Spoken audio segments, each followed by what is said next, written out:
Hello everyone, Lumini here, and I am going to talk about what is arguably the hardest moment of my Switch Axe journey, and that is the fight against Almudron.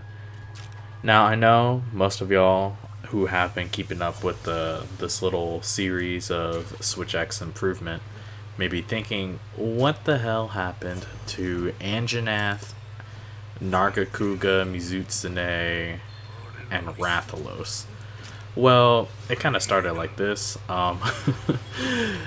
So I wanted to grind out a new Switch Axe for to fight against Almudron, and I was thinking, well, I really like Elemental File, so I think I will go grind out the Almudron Switch Axe.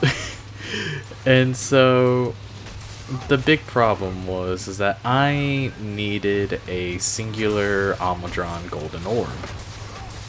I had only fought 8 Almudrons before, and my little book was telling me that I did not have any at all. I have never gotten one before. So I was like, okay, so it's time to grind this guy. About 30 or so more Almudrons later, I finally got one, but at that point I was like, I'm in it too deep, I have to speedrun this fuck. And here I am. So, to talk about this fight. So, Almudron's fight is kind of like Barioth in the sense where the breaks that you get will, for the most part, allow you to get a topple on Almudron. So, if you break his head, that's a topple. One arm topple, other arm topple. Unfortunately, his tail's not exactly a proper topple. And same thing with his back. His back will only just stagger. But, the topples and managing your topples are extremely important, but most important of all, however, would have to be managing when you end up getting the tail cut, because that tail cut is going to be the big deciding factor on what opening you ultimately accidentally screw up.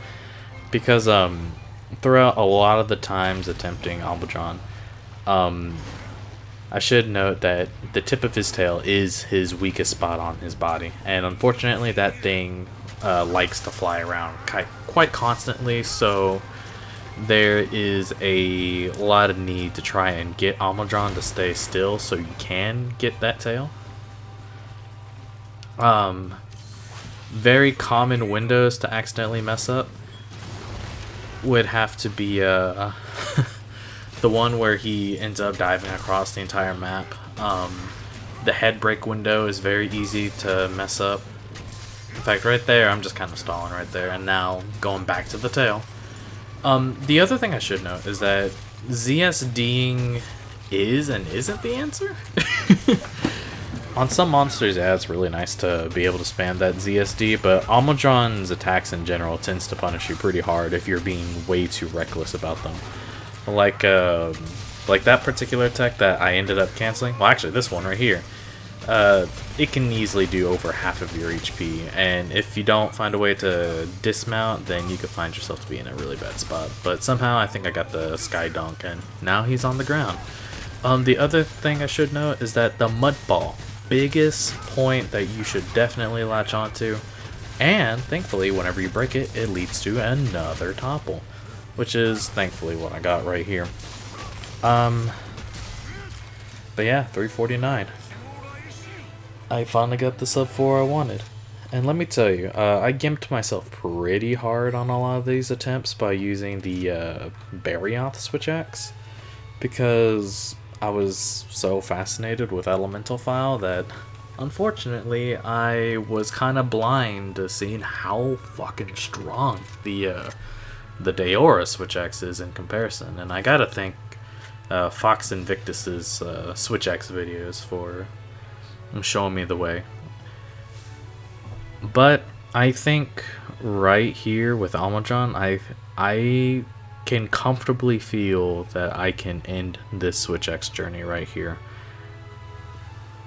I don't know why. I know there's more monsters go up ahead with Almudron, but just right here, it just feels like a good end. It's a nice conclusion.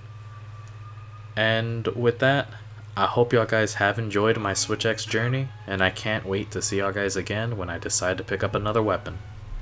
Later.